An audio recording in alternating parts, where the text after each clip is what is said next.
Hey, you should be practicing.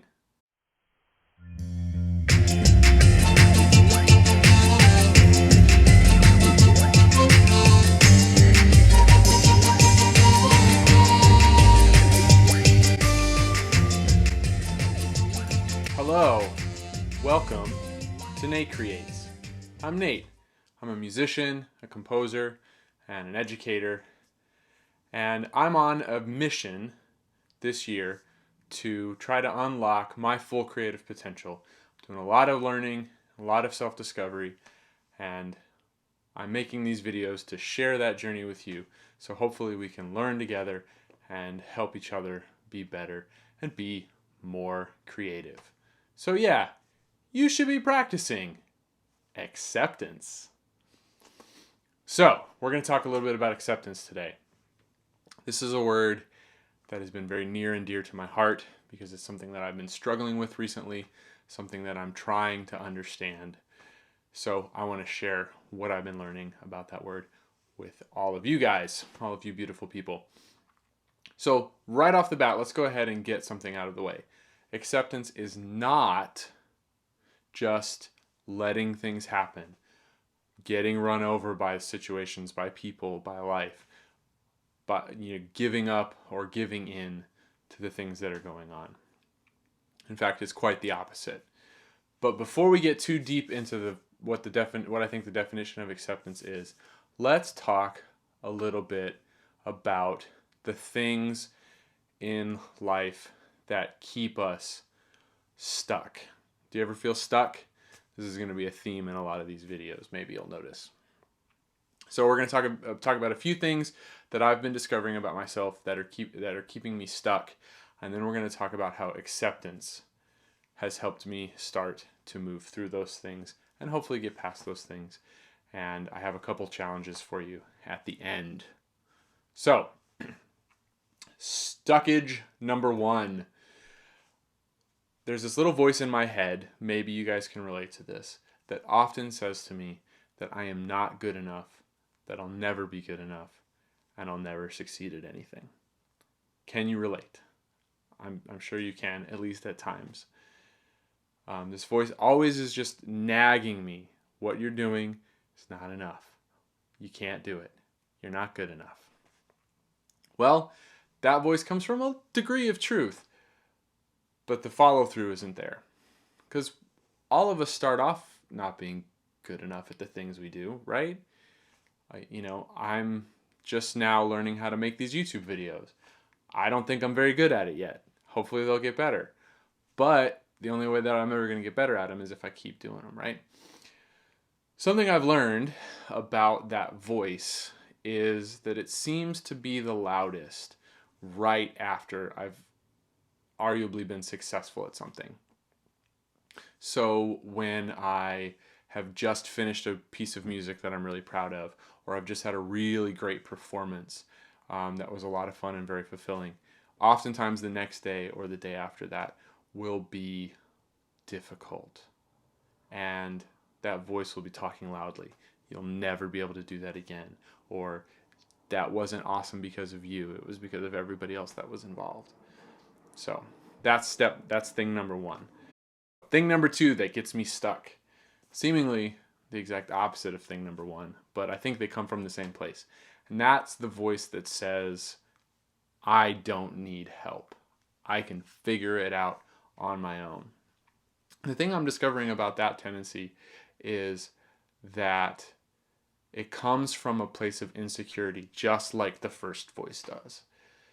And that I don't want people to see my failure for what it really is. If I can show them just the finished product, then at least they can judge that on its own, and I can displace blame and come up with all the excuses I want about why it wasn't good enough that don't have anything to do with me, which is a hint for thing number three. But if they saw the process, if they saw how I got there, they would know I am really not that good and I really don't have that much to offer. So I think that tendency to want to be independent and to not want other people's help comes from ultimately from a place of insecurity. I think for me, I come up with lots of excuses why I can't get help from people. But ultimately, isn't it true? Don't we all kind of know that it's true that if we looked for the advice and the wisdom from somebody that is so much more experienced than us and is better at the thing we want to do than we are, that our progress is going to skyrocket? Of course. So that's thing number 2. Thing number 3, as I hinted at, is not wanting to take responsibility for my own actions and my own failures. Throughout my life, but especially in the decade of my 20s, I spent a lot of time blaming other people for my lack of success, and blamed the world and circumstances and all of that stuff for my lack of success, and then ultimately my inability to be happy. The thing I've really started to learn about that, this is a big one for me. This is something that I'm really working through right now. The things that I've kind of learned about that are that I have a tendency to latch on to somebody who I feel like is doing the work that I want to be doing, but who seems to know how to do it a little bit better than I do.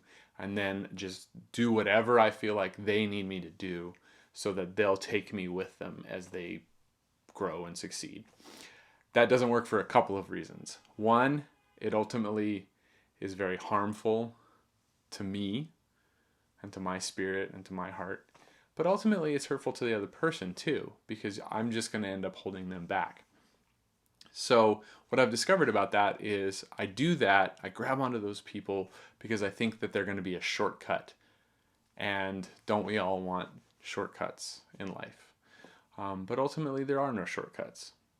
So those are the 3 things that I feel like are my big sticking points. So 1 is that voice that says I'm not good enough. 2, the voice that says I don't need help. And 3, not taking personal responsibility for my success and my happiness. So what then is acceptance? And how can it help us overcome? How can it help me? And hopefully, if you're struggling with the same things, you overcome these things. So to me, what acceptance is acknowledging and embracing who you are, where you are, and what's going on in the world around you without judgment as much as possible. So that with clear vision, with clear understanding, we can move through those things, move past those things, and hopefully get somewhere better. But it's the journey. We're not really ever going to get there, right? So how do we do that? How can we cultivate that self-acceptance? Well, I'm going to come back to this over and over and over again. Developing a daily spiritual practice. Yes, I know. You probably didn't have to watch any of the rest of the video to know that that's where I was going. And that's where a lot of that's where the answer seems like it's going to be for a lot of these kinds of things. So what does that mean? That means, in this case especially, really being quiet with yourself. We're so good at distracting ourselves. And I am too. I'm super, super guilty of this. I love podcasts. And I just listen to podcasts incessantly all day long. And I subscribe to way too many of them. And that causes me to not really ever sit and just dwell on what I'm feeling and what's going on with me. And I've noticed that it started to really suffocate some of my growth and my development, and it started to hurt my relationships a little bit. So I'm really trying to focus on taking some more time to just be quiet with myself, not have anything going on, not have any distractions going on, and just see what comes up. Let my mind wander. And unfortunately, that's really hard because difficult, uncomfortable things will come up. Guaranteed. You sit and you think and you meditate and you let things float to the surface. At first, you'll just be bored. But after a while, maybe some uncomfortable things will start to come up and you won't want to move through those things. You won't want to face them. But you should. You have to. Otherwise, you're going to be stuck. That's kind of the whole point. So that's my challenge to you. Take some time to just be quiet and let things come up. Look at your situation and ask yourself this question. In the situation that I find myself in, what do I need to take responsibility for? Is there anything that I need to take responsibility for? There's so much in the world that we have absolutely no control over, right? Just feel completely out of control. Things happen that just, how could we have foreseen? How could we have avoided? How could we have prevented? All the time, right? But there are always going to be a few things, a handful of things that we can take responsibility for, that we can control. And so whatever situation you find yourself in, especially if it's a situation that's causing you pain or causing you to feel stuck, take that time to ask yourself, what in this situation can I take responsibility for? The only thing might be taking responsibility for how you react to what you see going on and what's happening to you. But maybe it's a relationship thing, right? For those of you guys who have, partners in your life, I've been married for 11 years now. This is something that comes up a lot. There's perceived hurts, there's distance that happens between two people. And I'm constantly trying to ask myself these days, what did I do? What am I doing that's causing this distance? That's causing pain? If I'm feeling pain, there's a good chance that my wife is feeling pain in the situation as well. So I really have to ask myself, what am I doing that's causing pain? Because it's a cycle, right? If I'm hurting and then I hurt her and then she's hurting and then maybe she hurts me back, and then it's just this vicious cycle. And that can happen in work relationships and in friendships and all of those things just as easily. So yeah, just there, like I said, that's my challenge to you. Ask yourself, what can I take responsibility for in this moment? And sit in it, address it, deal with it, walk through it, face it, all of those things. And remember, above anything, and this is the thing that I have to remind myself constantly, and this is the one takeaway that I want you to think about. You are enough. Just sit in that for a second. You are enough.